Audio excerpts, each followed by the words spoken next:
उसके लिए मैंने स्टैंडली उसको मैंने अपने हाथों से बनाया, जिसकी वजह से मैं आपको देख रहे हैं, आप इस एक खूबसूरत कैमरे के अंदर वीडियो बना रहा हूँ।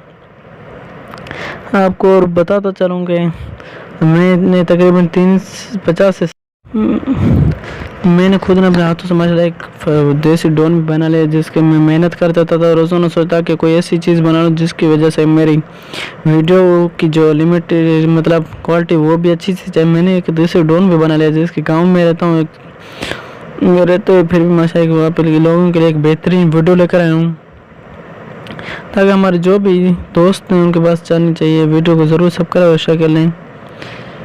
और